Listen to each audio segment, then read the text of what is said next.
A mountain climber pounds a piton into a minute opening in a rock wall. He's only guessing that it will hold his weight. But with these pitons, he can pound himself a ladder that will take him to the top of a mountain. It takes stamina and experience, but the rewards are written in the sunrises and his sense of accomplishment.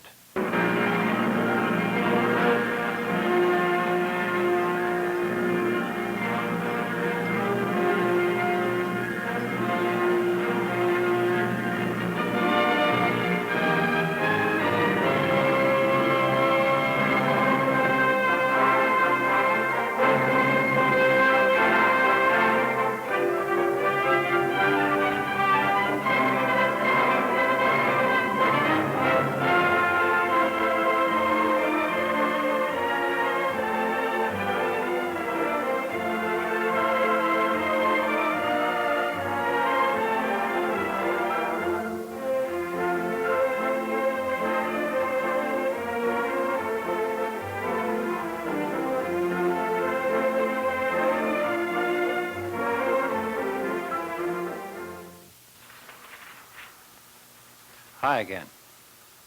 Don Hobart, your cameraman host with another high and wild adventure. And today, something a little different. Mountain climbing. The men that climb mountains don't just say, hey, there's a mountain, let's go climb it. No, they certainly don't. To be a successful climber, months and even years of training and practice must be accomplished. And then there are the tools. Over the years, the tools of the mountain climber have constantly been improved, although they're essentially the same type of tools they've used for years. Here are just a few. An ice axe. It's used for balance, as a cane, and as an arresting tool in case of a slip. And it's properly held this way.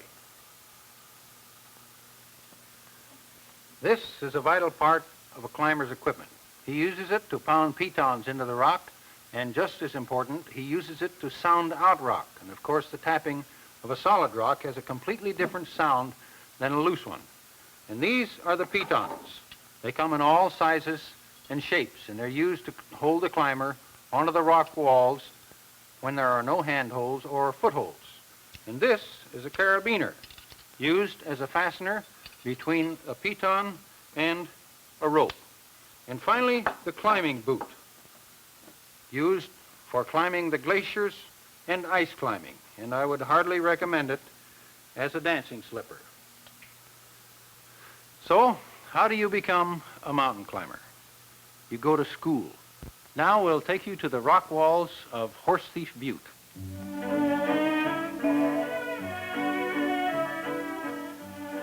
The 88-mile marker on Highway 830 east of Vancouver, Washington. You see a collection of cars alongside the highway, and that cliff you see in the background is a well-known landmark known as Horsethief Butte. It is unique in the way that it has all kinds of rock formations that rock climbers can practice on. Hence, the Mazama Climbing School is held here. Carter Smith is unloading his small car, and it's a good thing he has someone to help him carry all of this equipment.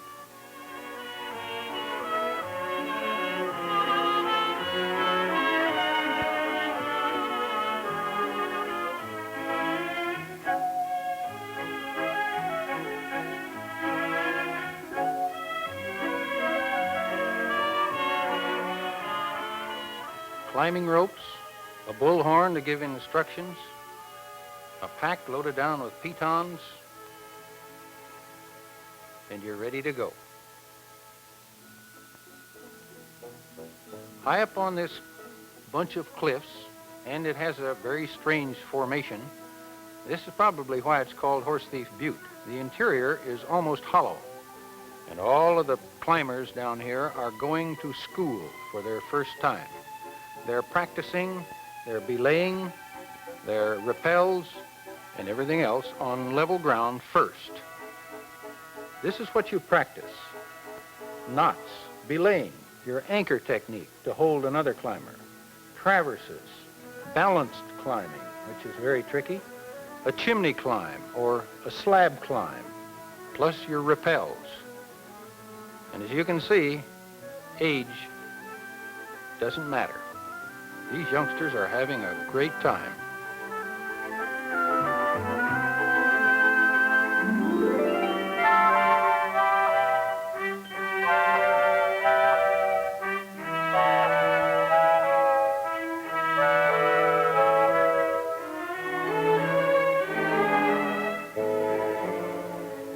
First come the knots.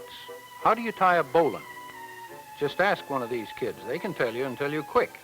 In fact, they'll show you.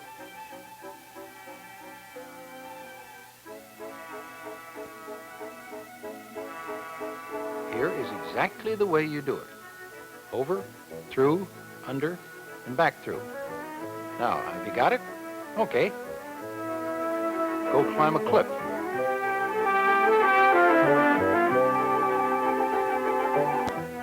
Belaying technique means holding another climber on the end of a line.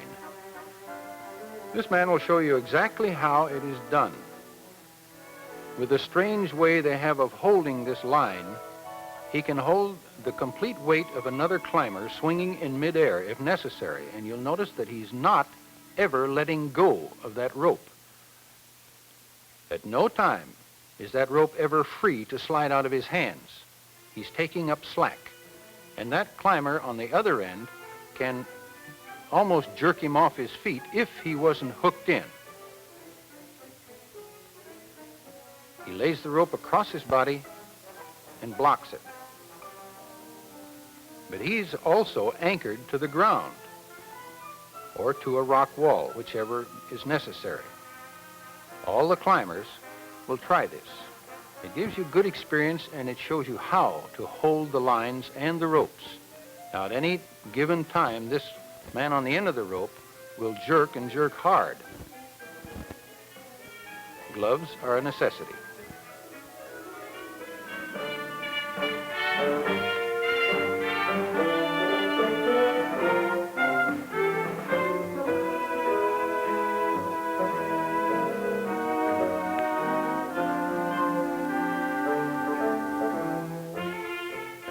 For carelessness here.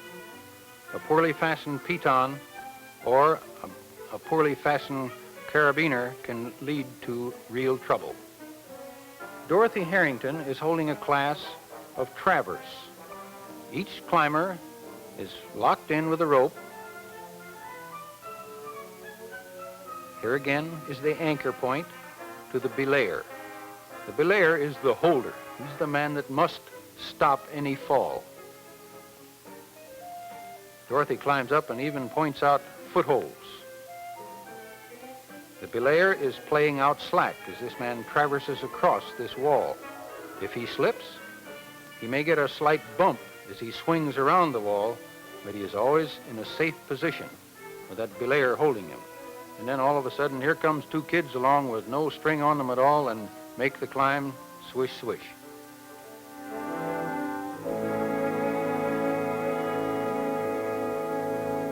Piton and a carabiner with the rope going through.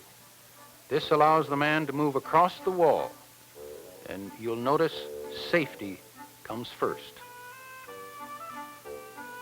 They're teaching safe mountain climbing, if there is such a thing.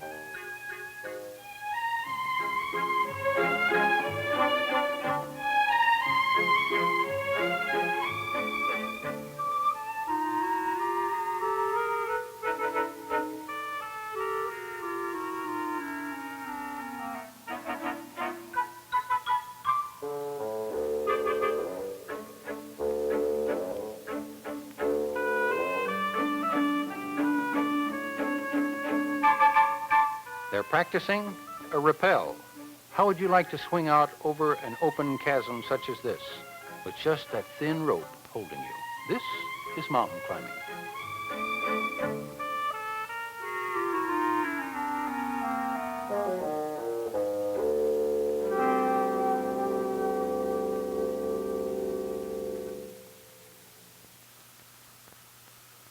Well, it's obvious there's much to learn and lots to practice. While learning, the art of mountain climbing, you must also learn the tricks of coming back down.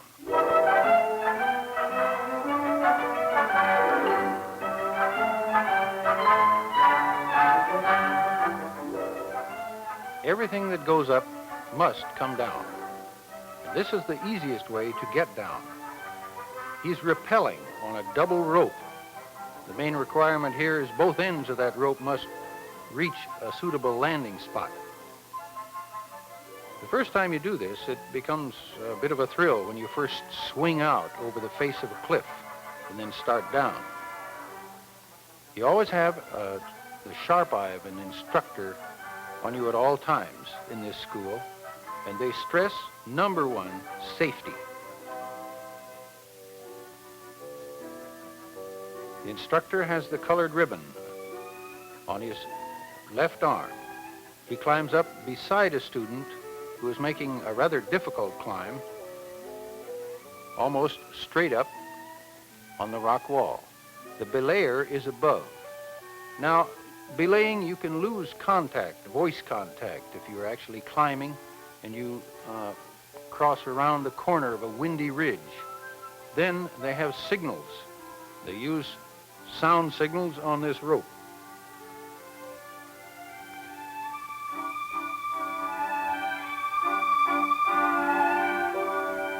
They're using all forms of climbing.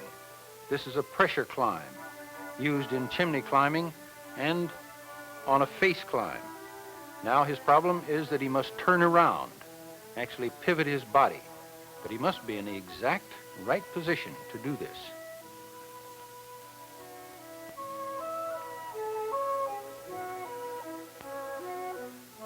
Again, each man is belayed from above by the man that went up ahead of him. So you climb, then you hook yourself in and belay for the next climber, with the watchful eye of the instructor on you at all times.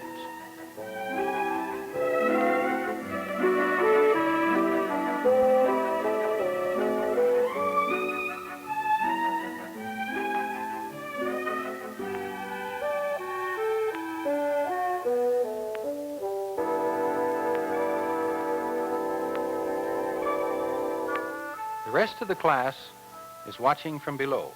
The instructor will point out mistakes in the climbing. You'll notice he's just off to the right, watching. He will point out handholds and show the amateur climber how to apply pressures to get up over the difficult spots.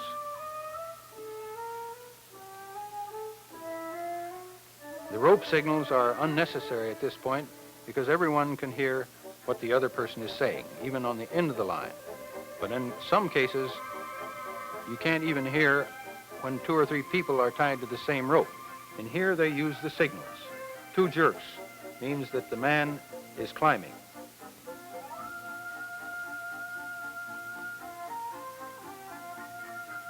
You'll notice the here. He too is learning the exact way to take up the slack without ever allowing that rope to slide through her hands.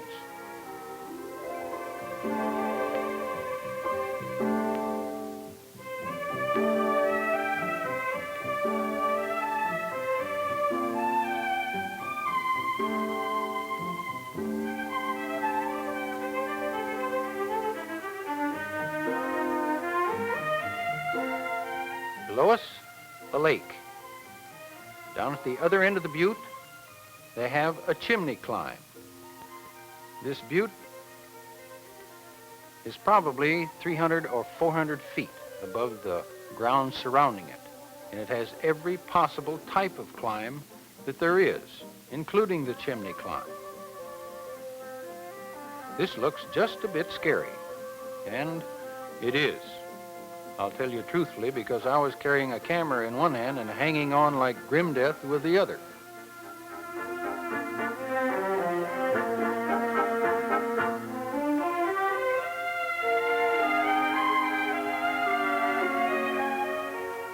This is a unique type of climbing, and you will notice each belayer is fastened in. He is on belay. He's locked to that rock pile there and couldn't get pulled off if you wanted to pull him off. The instructor is standing nonchalantly on a 5-foot square piece of rock that is possibly 200 feet above the ground. The rope isn't used as an assist unless it becomes definitely needed. Each climber is allowed to gain his own finger and hand holds and use his experience. That line is there only as a safety precaution unless he asks for help.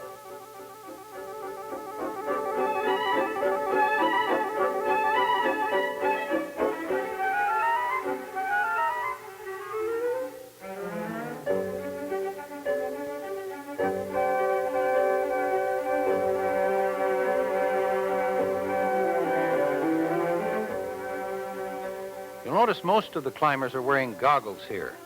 This is an excellent idea. Rock chips can be blown into your eyes, and it becomes a real job climbing, especially when you're partially blinded.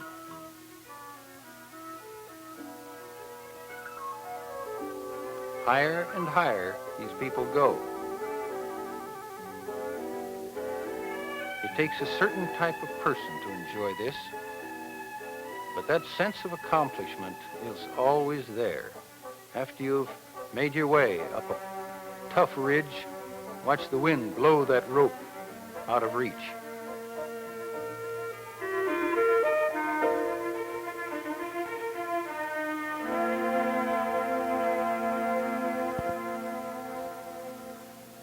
All mountain climbers rely on the nylon waist rope as an important piece of their safety equipment.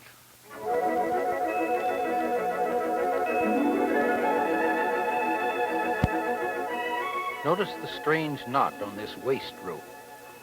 This is a safety rope, and a carabiner is snapped into it. It is this rope that each climber must trust. While mountaineering is generally considered a hazardous activity, the mountaineer is not really seeking danger. Mountaineering techniques are developed and practiced to reduce or avoid the natural hazards involved. Some of the equipment, a carabiner. There are several different shapes of these. They can be used as a brake on a rope when descending. And most accidents, when they happen, usually happen on a descent.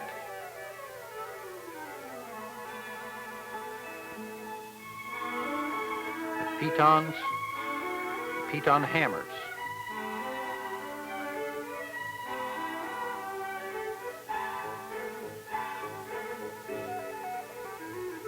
Notice the strange shape of that small carabiner, and it has a safety lock that holds it definitely shut.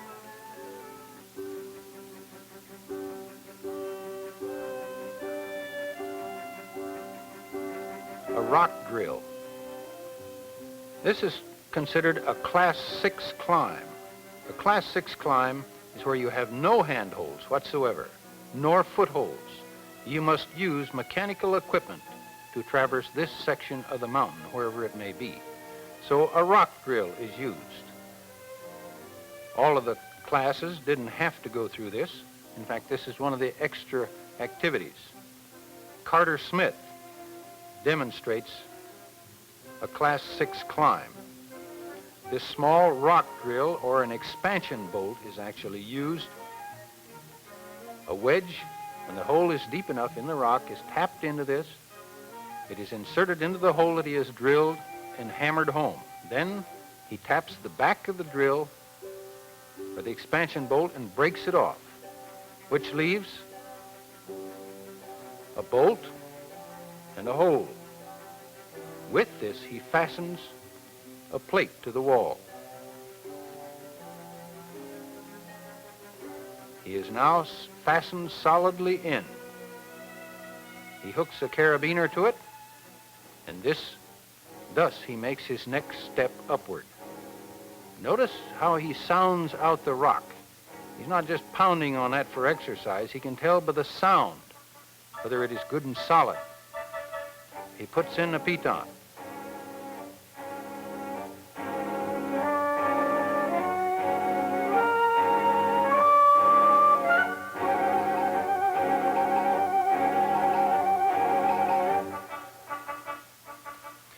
is known that most accidents occur during descents, and they may be caused from, well, reduced caution on the part of the mountaineer due to fatigue or a psychological letdown after he has made the final ascent. It's climbing downward that gets a lot of climbers. Carter Smith is moving upward slowly.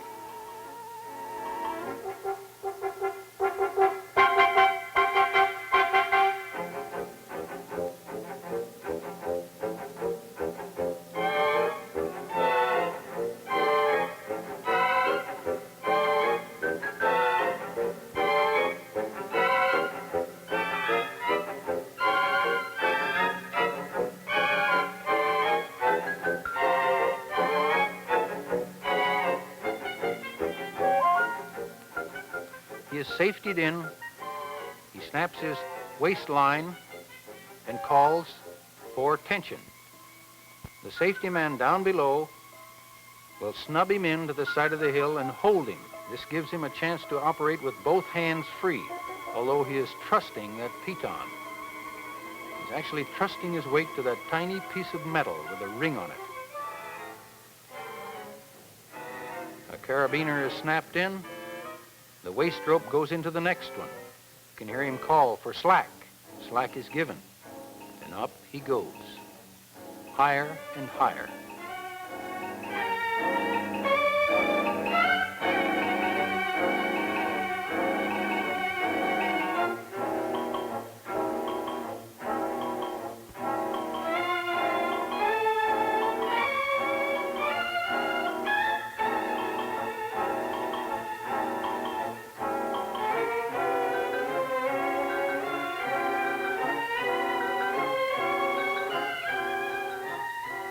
The Mazama Mountain Climbing Club are teaching safety here. It is the most important thing that can be taught to mountain climbers. Carter Smith will recover his equipment. He's releasing the rope and letting it drop down through the carabiners to be rescued by the safety men. Then he will take a single line, drop down from the top, rappel his way down and recover his pitons and carabiners.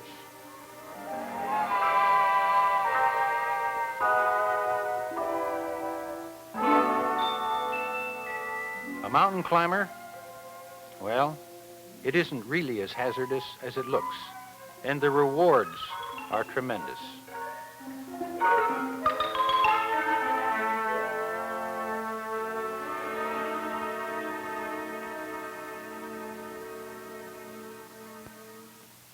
People often ask mountain climbers why. Why do you do it? And many answer, because it's there. But it's really more than that. It's the freedom of the outdoors, the exhilaration of conquering a mountain. Until next week, this is Don Hobart wishing each of you good fishing, good hunting, and good luck.